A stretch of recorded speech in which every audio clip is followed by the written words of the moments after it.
What is going on, everybody? Welcome back to Chuds BBQ. My name is Bradley Robinson, and today I'm going to show you how I made this. Beautiful, delicious, smoky, fried, cheesy, juicy, amazing, smoked and deep fried chicken cordon bleu. Coming up.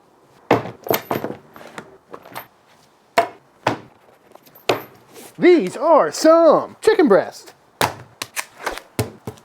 Pat them dry. And what I got here is some chicken breast, pretty big ones, looking all right as far as chicken breast goes. The tender has been removed, although pretty poorly by the looks of it. But I'm gonna go ahead and just trim off any of this extra fat and any of these flaps that are kind of hanging off and just get them cleaned up a little bit. And I am a little concerned that these are too gigantic, but I guess we'll have to see at the end of the day. And that's because today we are making some chicken cordon bleu, and that's for a few different reasons. One, they're incredibly tasty, and two, tomorrow is Valentine's Day, and if you forgot about that, and you're now scouring the internet for some quick and easy recipes that still have a nice presentation on the dinner table, this is a great option. And that's because they're made with readily available ingredients, they come together really quickly, and if the significant other in your life isn't always in the mood for a nice rare piece of beef, they'll definitely love this. And it's a lot less expensive than trying to book a last-minute dinner reservation or going out in general, because all these ingredients are pretty inexpensive. But like I said, we're going to go around and just kind of clean these up a little bit, although we are going to be butterflying these out so we can kind of shape them up and take care of them again once that process is done, but always good to start out as clean as possible. And those are looking pretty good to me. But like I said, we're going to butterfly these because we're essentially making a chicken roulade here. So simply enough, grab your chicken breast. I'm going to start on the thin side over here and look for the halfway point and just kind of start cutting right through the middle. And we got to make sure that we don't go all the way through because that would just kind of ruin this whole thing. And we can start to open this up. And again, this doesn't have to be beautiful because it's going to get all rolled at the end anyway. But as you can see, opening up nicely. I should have trimmed this a little better. This little scraggler on the back. But again, I think we'll be okay because these are some pretty big chicken breasts, so we got some room for error, and that's looking pretty good to me. So I'm going to do that to all of these real quick.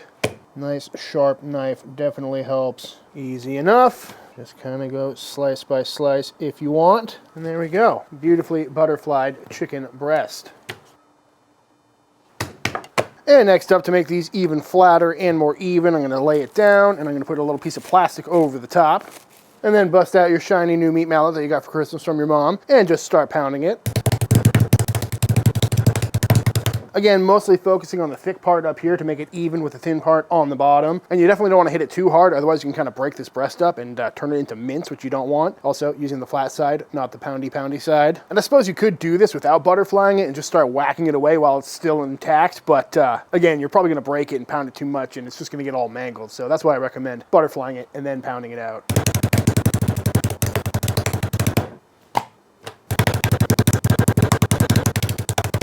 And just like that, all pounded, nice and thin, nice and even, all over, which should roll up very nicely. But again, it's at this stage you could also go through and clean up any frayed edges or anything like that, just to make it look as pretty as possible. But I think that's looking pretty good. So all we need to do now is load this up and roll it up. And to do that, I'm gonna hit the inside with some Chuds BBQ poultry rub. Very flavorful stuff. Highly recommend it, but you know, anything will work. Just some salt and pep would be fine. But this will add some nice, bright and herbaceous flavors. Beautiful. And then we'll go down with some Swiss cheese, because this is a Swiss dish after all, but I suppose you could use whatever kind of cheese you like. We'll do 2.5. That looks about right. Then down with some ham. 1, 2, and 3. And then a little more cheese, but this time we're going with some freshly shredded Gruyere because ham and Gruyere is just a fantastic combo. And having 2 types of cheese is just a good idea, pretty much in any situation. Also with the shredded stuff, we can get a little more coverage, which is nice. And that is looking pretty good to me, so now all we need to do is go ahead and try and roll this up nice and tight. And I'm going the short way as opposed to the long way, so it'll be a little bit fatter, which is also nice. If you do have any holes in your chicken breast, it'll likely get rolled in. And this still should be pretty gigantic, so not concerned about it there. Get this all tucked in because we want to have a nice clean end. And there we go. That's looking pretty good. Shape it up a little bit. Might go ahead and trim these ends up a little bit too, just for a better presentation. And then down we go with another piece of plastic wrap. And we're just going to roll this up nice and tight, kind of like a beef Wellington. Beautiful. And just twist the ends shut. And there we go. A perfect little parcel. Nice little log. And now we repeat that a few more times. Damn it, I forgot the rub. That's better. And just like that, all rolled up. And other than my apparently terrible butterflying skills, these are looking pretty good, you know, nice and plumped up, but definitely got a couple of holes in some of these, like right there. So we'll see how that affects us in the cooking up process, but I guess we'll need a little bit more practice on these. But at this point, I'm gonna park these in the freezer for the next little bit to firm up, get nice and cold, and kind of get used to their new shape a little bit to hopefully mitigate the old unraveling process. But I suppose you could make these days in advance because, you know, these aren't gonna go bad in a couple of days. So if you are prepared and you're watching this on a Friday, I'd make these tonight and then cook them up tomorrow. But in the freezer these goes while we go ahead and fire up the pit.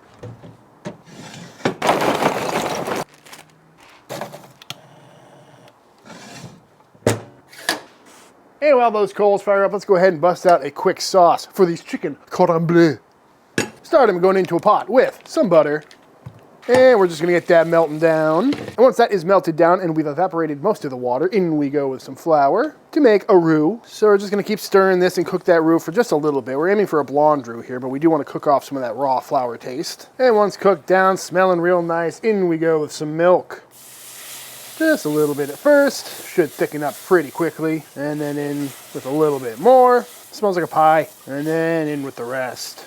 And we're essentially making a bechamel right now. And now I'm bringing this up to a simmer. It's already starting to thicken up very nicely. I've got some more milk on the side here, which I'm gonna add if it gets too thick, but we got no lumps, so that's looking pretty good to me. Other flavors going in is some freshly grated nutmeg,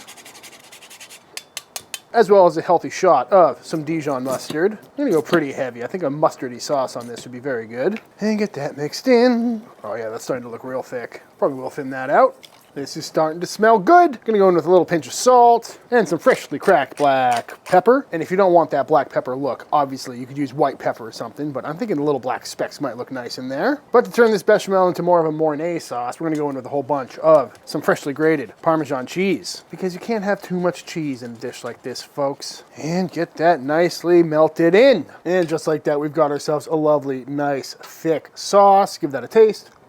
Oh, that is lovely. Nice and thick. I'm gonna go with some more cheese, because why not? Oh yeah, very tasty stuff. Love the Dijon in there. Nice and cheesy. Got that tang and saltiness from the Parmesan. Lovely consistency. So now I'm gonna set this aside and keep it warm. And after about 20 minutes in the freezer, these have firmed up nicely, looking good. So we're gonna get these unwrapped. And they're looking very nice, a lot better looking than they did when they're all pounded out on the table. But we're gonna go ahead and season these up a little bit more before we throw them on the pit. So I'm gonna hit them with some good old-fashioned Chud rub. Heavy black pepper in here should give a nice presentation. And it's not too salty of a rub either, which is good, because we already put some rub on the inside, and it's full of cheese. So this is a good rub for this application. But you could put them on raw dog, or just hit the outside with some black pepper. Whatever you like to do. But just a nice, healthy coating all over. Top and bottom, and please, folks, don't forget the sides, or the tips. Be a rookie move. Full coverage. And just like that, those are looking pretty much perfect to me. So let's go ahead and toss them on the pit. So to get these things started, we're just gonna go ahead and give them a nice hard sear right over some dry charcoal. We start out seam side down, and I'm gonna start off a little bit off the coals just to kind of sear that bottom a little bit. But we're trying to get some good charcoal flavor, a good crust, as well as cook these through. So I'm gonna go ahead and shut this down and check back in a couple of minutes. Go ahead, take a look, getting some beautiful color, happy about that. And we're just gonna basically roll these around until these are cooked through. I am a little worried that they're gonna unravel, but I don't know, we'll see. I haven't really seen chicken cordon bleu put on the grill too many times, so we might have wanted to wrap these up in some twine or something, but you know what, we're just gonna figure it out today, folks. Definitely starting to get a little separation. Don't worry, we're gonna keep an eye on it. That's why I'm going with my hand here, to try and keep some pressure on it and make sure it stays round. And now that we've got a little charcoal flavor, a little bit of a sear, we might touch this up a little bit at the end anyway, but I'm gonna go ahead and move these over to the cool side of the grill and let them finish on the indirect side of the grill. I'm also gonna take a chunk of some post oak wood and I'm gonna throw that onto the fire so we get a nice grilled and smoked little chicken cordon bleu. And that'll help make sure these are fully cooked all the way through without burning the exterior. And of course, get some lovely smoky flavor. And as for these other two, we're gonna do a classic 3-station fry. So, starting out, in we go to some flour, and then into an egg wash, just some beaten eggs, and then into some panko breadcrumbs. Nice, thick coating, just like that, looking good. And we'll do one more. Dip, dip, dip. Flour sticks to the chicken, eggs stick to the flour, and panko sticks to the egg. Roll it, roll it, roll it. Beautiful. Over here, got the deep fryer fired up to about 350 degrees. Oh, what a fit. And we're just gonna drop these bad boys right on in. Much simpler cook going in the deep fryer than on the grill, you know? Don't really have to worry about as much going wrong, in theory, but I guess we'll find out. And after just a couple of minutes, maybe 3 or 4, these are looking absolutely beautiful. So I'm gonna go ahead and pull these out. And because these are absolutely massive, I mean, look at the size of this thing, it weighs so much. These are definitely not cooked anywhere close to being done. So I'm gonna park these in my toaster oven for the next little bit, set at 300, maybe 325, just to bring up the internal temp, because if we left these in the deep fryer, they would be blackened by the time the internals were cooked. So bring these up to temp and then we'll check back in. And just like that, after about, I don't know, 30 minutes or so, off these come. Got the little probe in there, so these are reading right around 165 degrees. Looking pretty good, liking the color on there. And this one stayed together perfectly. A little bit of cheese leakage, as you can see. This one, out of all 4, is the only one that was a real pain in the butt. This is one that was kind of unraveling from the start. So I did throw a piece of string on there, but it didn't sear up very well, didn't cook very well. Very ugly, but it'll still taste good. And we can always slice it up at the end. So off these come to rest and carry over while we wait for those other ones to finish off in the oven. And just like that, both of these are done and looking very nice. Grilled one, good color, looking nice and juicy, stayed together pretty well. Nice log shape, probably would do better on like an offset smoker. Might have to do that another time. And then the deep fried guy, I mean, that's just a classic looking Cordon Bleu. Lovely color, again, very easy cook on both of these, but let's slice them up and see how they came out. We'll start with this ugly one. Out of all 4 of them, just this one was a pain in the butt. Not sure why, but lots of melty cheese, and I'm sure it'll still taste good. Both of these came up to 165 degrees and have rested down into the 150s, but it is pretty chilly out here. So I probably should have sliced in when these were a little bit hotter. But there it is, folks. Looking juicy, looking cheesy, looking hammy, and just a beautiful presentation. I mean, look at that nice little shingle. Gotta love that. A pretty exciting way to cook a chicken breast, if I do say so. And we'll get a few slices out of this deep fried guy as well. Gotta love that crunchy crust. Oh yeah, that looks so good, so cheesy. Smoky ham in there, beautiful crust on the outside, and looking nice and juicy. Beautiful. Gotta say, folks, I'm liking the presentation. Looks good, but we still gotta plate this up with our sauce for a completed meal. So if I were to plate this up, I'd probably get a couple slices down like that. We'll throw some grilled ones in there too for a nice shinglage. Probably steam up some broccoli or some veg or something, because you got to eat your greens. And then a nice drizzle of our cheesy, thick, lovely sauce right over the top. Little bit of some parsley on top for a little color, little garnish, make it look like you tried harder than you did. And then just a little bit of flaky salt, just to give it that extra little texture and flavor. And there it is, folks. That's what I'm doing Valentine's Day this year. Lovely presentation on that. It's chicken breast, so it's cheap, easy to find, super easy cook. But really, we got to find out, how does it taste? To kick things off, we'll start out with the grilled one, full of ham and cheese. That is very smoky, surprisingly smoky. I guess it shouldn't be that surprising. I mean, it is grilled and smoked, and it's stuffed with smoked ham, but that is fantastic. Definitely gonna be better with some sauce on it, though. Love that sauce, so thick, it's almost like a gravy. Yep, definitely better with the sauce. That little mustard kick in there, very nice addition. My body just rejects vegetables, look at that. There we go. Next up, we got this beautiful deep fried guy. I'm loving how that crust stayed on there too. Very convenient. Oh yeah, different texture, not as smoky, obviously. Still very pleasant bite. Nice and juicy meat in there.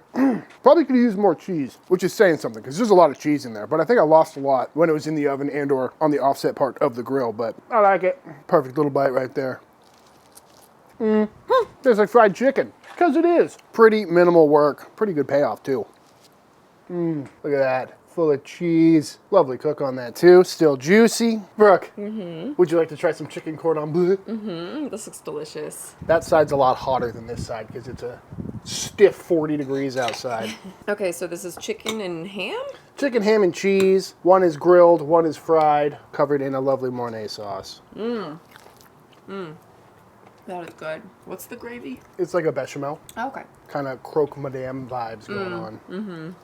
God. I'm trying to figure out if I like the fried one or the grilled one better. And I think just because I eat grilled food for a living, I like the fried one better. Ooh, flaky salt. But as far as a chicken breast goes, I think this is a pretty good way to go about using one. I think I like the fried better too. It does make me think though, like if I brine those chicken breasts first, make them extra juicy and tender, world of options. Also, the fried one adds that texture that I think I need, the crispy. I mean, it's fried chicken at the end of the day. Gotta love that. This sauce is also incredible. Oh. The sauce is incredibly simple, but I think it works really well with this. It's got a little Dijon tang in there. Simple, not overpowering, but also adds some richness to this rather lean chicken breast. This is so good. Cheese helps too.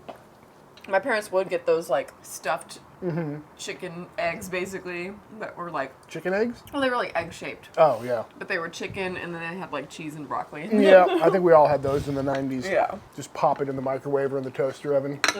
From like Schwann's. We were talking about that the other day. There was that, the cheese and broccoli stuffed one that we all ate in 1998. I mean, a lot of times firing up a deep fryer isn't very convenient for folks. Right. But, you know, you can pop this in the oven, pellet grill, offset, charcoal grill like I did. Many ways to go about doing it. And you got to admit, it is a bit of a nice presentation. I mean, look at that. Looks like a giant Scotch egg. And you know, anytime you got a spiral cut with a nice sauce on top, it just seems a little fancier, right? And it's got a French name. Yeah.